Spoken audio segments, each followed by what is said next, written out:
y'all, and welcome back to the Winning Wednesday podcast.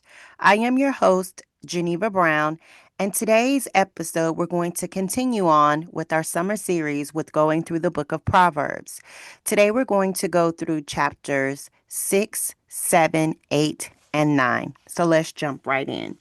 So in chapter 6, it starts off with Solomon still speaking to his son, and he's telling him about financial entanglements. And he says, "My son, if you have put up security for your neighbor or entered into an agreement with a stranger, you have been snared by their words from your youth, trapped by the words from your mouth. But this then, my son, and free yourself. Do this then, my son, and free yourself. For you have put yourself in your neighbor's power. Go humble yourself and plead with your neighbor. Don't give sleep to your eyes or slumber to your eyelids. Escape like a gazelle from a hunter, like a bird from a hunter's trap." So, this type of financial entanglement or obligation that he's telling his son, warning him not to get into, is similar to what we would call today, like opening up a line of credit for someone, or being a guarantor or guaranteeing that you would be the one to take on someone's financial obligation if they could not pay it. And he's saying, don't do that. Don't do that for friends or for anyone that you know of, because it will put you in a trap. But if you do find yourself in that type of obligation, don't delay. Try and do whatever it is that you can to get out of that situation. That's why he says, escape like a gazelle from a hunter. Move quickly, move fast as you can to separate yourself from this financial obligation. And then he goes on to tell him about being lazy. He says, "Go to the ant, you slacker." He's not calling his son a slacker, but he's saying, don't be lazy. Observe its ways and become wise. Without a leader, an administrator, or a ruler, it prepares its provisions in the summer. It gathers its food during the harvest. He says an ant is so wise, and is so hardworking and so proactive that it doesn't need anyone to tell him what he needs to do to continue to live and be successful. How long will you stay in bed, you slacker? When will you get up from your sleep, a little slumber, a little folding of your arms of rest, and your poverty will come like a robber. Your need will be like a bandit. He says, listen, don't sleep too long. Don't spend too much time sleeping. Don't spend too much time engaging in things that are not going to benefit you in life. For some of us, it could be don't spend too much time on social media. You know how we'll say, oh, I just need like 5 more minutes on social media, or I need like 5 more minutes of sleep and I'll get up and I'll do this or I'll do that. But those 5 minutes, if we're honest, it can turn into 20, 30 minutes, or even an hour. So we must be conscious of that and make sure that we're not being too lazy, that we're not sleeping, that we're not having that balance of the hard work that we need. And then he goes on to tell him about a wicked man. He says, a worthless person, a wicked man, goes around speaking, number one, dishonestly. They also wink their eyes, signaling with their feet, and gesturing with their fingers. He always plots evil with perversity in his heart. He stirs up trouble. Therefore, calamity will strike him suddenly, and he will be shattered instantly beyond recover. So he begins to tell him, look, there is a wicked man that I want you to watch out for. You yourself don't become wicked, but don't engage and become friends with anyone that is wicked, because these are the characteristics that they have. They're dishonest. They're winking their eyes. They're gesturing. They have all this movement behind them, and they always have this evil plan in mind. And then he gives him a little bit more example and says, listen, the reason why I don't want you to become friends with a wicked man is because this is what God hates. And he says, the Lord hates 6 things.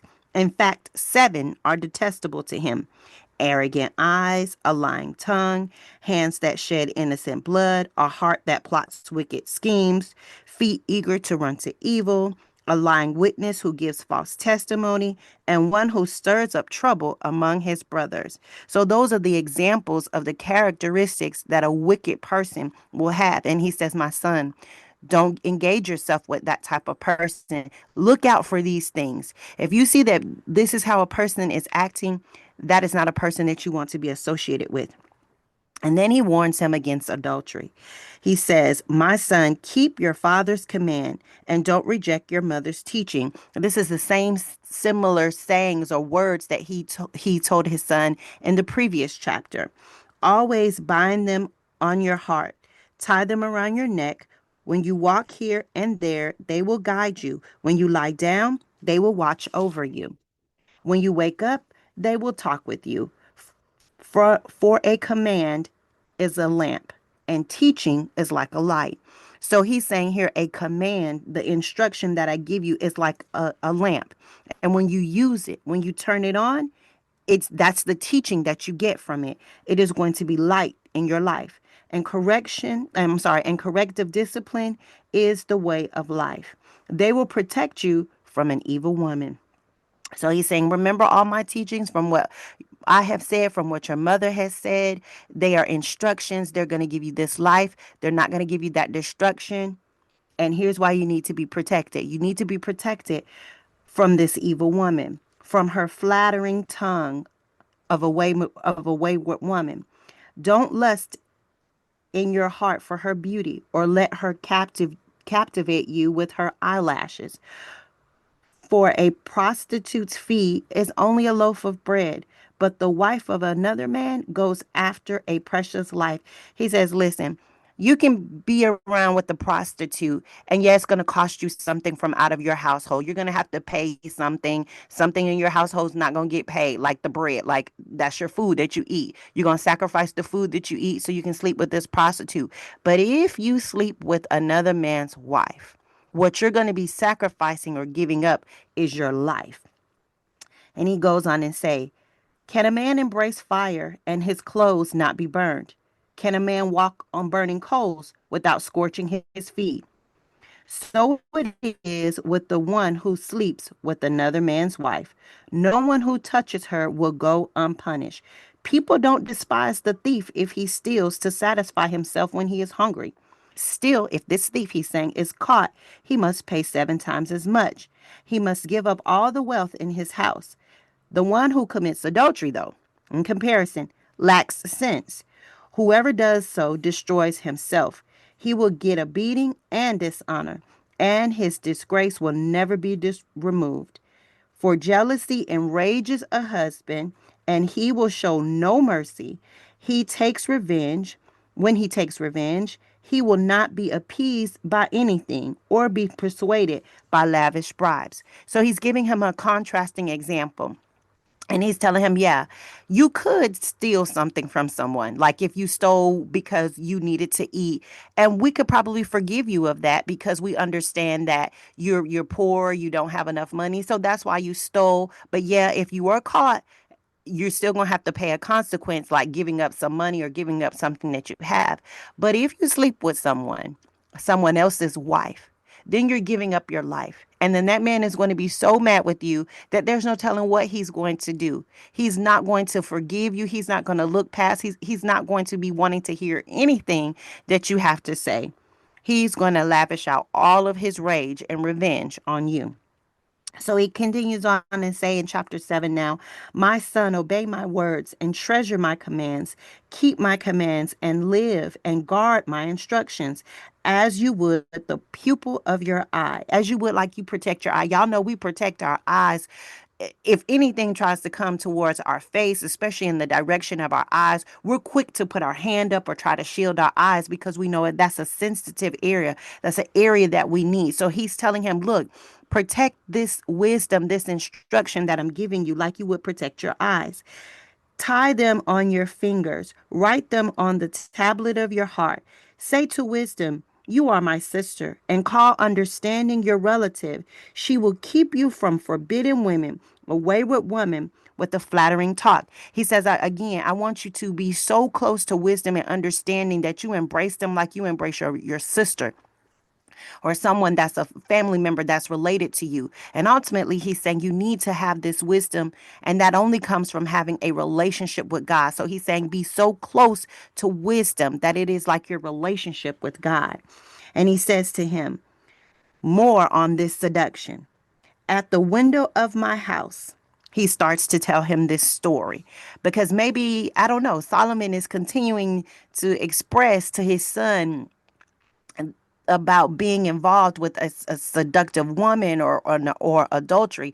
So maybe it could have been that this was something that he knew about his son or his other sons, that this is something that may really entrap them. So he wants to really bring out this point to him. So now he starts to tell him a story. He says, at the window of my house, I looked through my lattice.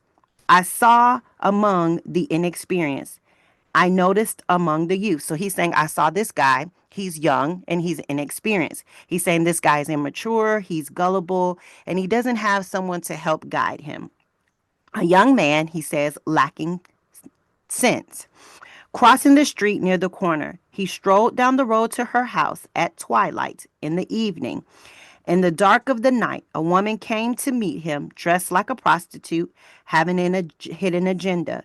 She is loud and defiant. Her feet do not stay at home. Now in the street, now in the square, she lurks at every corner. She grabs him and kisses him. She brazenly says to him, I've made fellowship offerings today. I've fulfilled my vows. So I came out to meet you, to search for you, and I found you. I've spread my coverings on my bed, richly covered linen from Egypt. I've perfumed my bed, my myrrh, aloes, and with myrrh, aloes, and cinnamon. Come, let's drink deeply of love making until morning. Let's feast on each other's love. My husband is at home. He went on a journey. He took the bag of silver with him, and he will come home at the time of the full moon. She seduces him with her persistent pleading. She lures him flattering talk. He follows her impulsively, like an ox going to a slaughter, like a deer bonding toward a trap, until an arrow pierces its liver, like a bird darting into a snare. He doesn't know it will cost him his life. So he paints this picture and he gives his son this story. Now, whether it's true or not, might not be, but Solomon was definitely well versed at being able to tell stories and help people understand the points that he was bringing home. And so he goes into great detail. I love how Solomon really gives him the truth. He's telling his son all these different things about the prostitute, how she has a hidden agenda, how she doesn't like to stay home. She's always in the streets. She's purposely looking. And then he doesn't hold back the raw truth of how a seductive woman will use lots of things, how she's very enticing, how she's telling you, my bed is so ready for you. I've got on this perfume. My bed has this sweet smelling perfume. I have wine. I have all the things. I have laid it out. Like she is romancing him.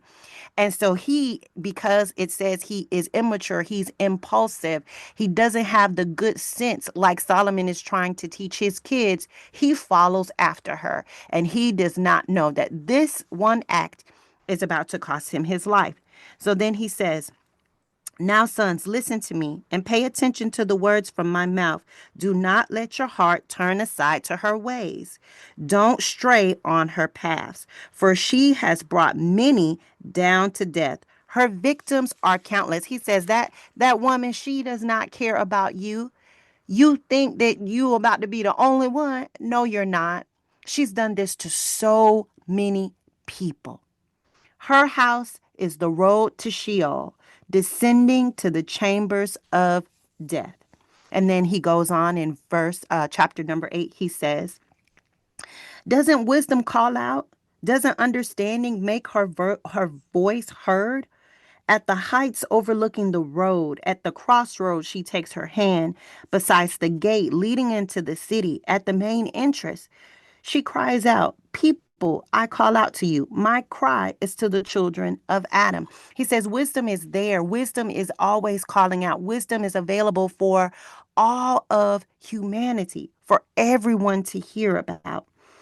It says, learn to be shrewd. That means learn to have some common sense. You are inexperienced. Developed common sense. You are foolish. He says, am I not here trying to help you? Am I not here trying to give you this wisdom? I need you to get mature. I need you to listen to me. I don't want you to be foolish. Listen, he says, for I speak of noble things. He says, what I'm telling you is right. I'm not telling you anything to hurt you.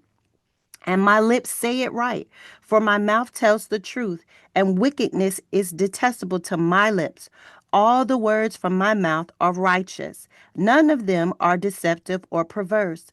All of them are clear to the perceptive, and right to the ones who discover knowledge. Accept my instruction instead of silver, and knowledge rather than pure gold. He says, don't listen to someone else's instruction that's really trying to get you to get something in exchange. Don't try to get gold when you really need my instruction. Don't try to get silver when all you need is the right word of instruction. You don't really need any monetary value for it. You just need the truth of this wisdom that will give you all that you need. He says, for wisdom is better than jewels, and nothing desirable can equal it. I, wisdom, share a home with shrewdness. That's like good sense, and have knowledge and discernment. To fear the Lord is to hate evil. I hate arrogant pride, evil conduct, and perverse speech. I possess good advice and sound wisdom. I have understanding and strength. It is by me that kings reign and rulers enact just laws. By me, princes lead as nobles do in all righteous judges. Now he's talking here, he's saying it is by I. He's saying wisdom. This is really wisdom that he's saying. It is wisdom that kings reign. It is wisdom that helps these kings to enact these laws and to judges to rule fairly. He is saying it is wisdom that has been able to help all these things come to pass. He says, I love those who love me. Wisdom, that's wisdom. Wisdom loves those who loves wisdom. And those who search for me will find me. Wisdom. With me are riches and honor, lasting wealth and righteousness. My fruit is better than solid gold. My harvest is better than pure silver. I walk in the ways of righteousness along the paths of justice, giving wealth and inheritance to those who love me and fulfilling all of their treasures. That's the benefits of loving wisdom. The Lord acquired me, he says, and he's saying, and he's talking about wisdom. He's saying this is wisdom. Wisdom is saying, the Lord acquired me at the beginning of his creation, before his works of long ago. I was formed before ancient times. From beginning, before the earth began, I was born. And there were no watery depths and no springs filled with water. Before the mountains were established, prior to the hills, I was given birth. Before he made the land, the fields, or the first soil on the earth, I was there when he established the heavens, when he laid out the horizon on the surface of the ocean, when he placed the skies above, when the fountains of the oceans gushed out, when he set the limit of the sea so that the waters would not violate his command, when he laid out the foundations of the earth, I was a skilled craftsman beside him. I was his delight every day, always rejoicing before him. I was rejoicing in his inhabited world, delighting in the children of Adam. He's prior to this, he said, and I believe in chapter number 4, he said pretty much the same thing, but he did not go into detail when he said that wisdom was there in the beginning, and by wisdom that the Lord created the heavens and the earth and all of that. But here he's going into much more detail and really painting a picture for his son and telling him, look, wisdom was always there in the beginning. Wisdom is with God. He says, wisdom is God's word. God is wise. God, through his wisdom, formed the earth. He spoke it into existence with his word. His wisdom goes beyond all knowledge and all understanding, and it is available for all of the children of Adam, those that he has chosen. It's available for humanity. Anyone can obtain this if they accept the wisdom of God. I love how he says that. That's those scriptures are just so beautiful. And now, sons, he says, listen to me. Those who keep my ways are happy. Listen to instruction and be wise. Don't ignore it. Anyone who listens to me is happy. Watching at my doors every day, watching by the post of my doorway. For the one who finds me finds life, and the one who obtains favor from the Lord. But the one who misses me harms himself. All who hate me love death. And so now we've come to the last chapter here that we're going to go over, and that is in chapter 9. And it starts off by talking about wisdom versus foolishness. And he says, wisdom has built her house. She has carved out her 7 pillars. She has prepared her meat. She has mixed her wine. She has also set her table. She has set out her female servants. She calls out from her highest points of the city, whoever is inexperienced, enter here. To all who lacks sense, she says, come and eat my bread and drink the wine I have mixed. Leave inexperience behind, and you will live. Pursue the way of understanding. The one who corrects a mocker will bring abuse on himself. The one who rebukes the wicked will get hurt. Don't rebuke the mocker, or he will hate you. Rebuke the wise, and he will love you. Instruct the wise, and he will be wiser still. Teach the righteous, and he will learn more. So here it is. He says, wisdom is generous. Wisdom is so big, where it says, has carved out 7 pillars. That means that's a huge house that is available and open to everyone. It is an invitation, as it says that come to my table. I've prepared it for you. It's inviting, it's hospitable, it's open and available to anyone who wants it. And wisdom is the best. This wine that they're saying, the mixed wine, in those days, they hardly ever did not mix their wine with water so that it would be pleasant and delightful for them. So even in preparing this table, preparing what you need, wisdom gives you the best advice. Wisdom gives you the best instruction that is going to be delightful for you. It's going to be so beneficial for you. It says, leave the inexperienced behind. Don't feel like you need to be already wise to get this wisdom. And a lot of us, that is a true deception of us, that we feel like we have to already have some level of wisdom in order to get wisdom. But what you already have to do is have a made up mind that you need this wisdom, that you lack something, that you lack this inexperience. Leave that behind and get the wisdom that you need. And it says, don't correct this mocker. So, and it goes through about the rebuking of the mocker and all of that. And what it simply is saying is, don't rebuke the ones that don't know better. Don't talk down to someone who is inexperienced and they don't know. But we should try to build them up with the wisdom that we know, those that are wise. It says, don't rebuke a mocker or he will hate you. Rebuke the wise and he will love you. Us that are wise, we need to be the ones to say, hey, no, don't do that. This is what we need to do. We need to help our brother. We need to help our sister. They don't know this or they don't know that. And then it continues on to say, the fear of the Lord is the beginning of wisdom, and the knowledge of the Holy One is understanding. For by me your days will be many, and years will be added to your life. If you are wise for your own benefit.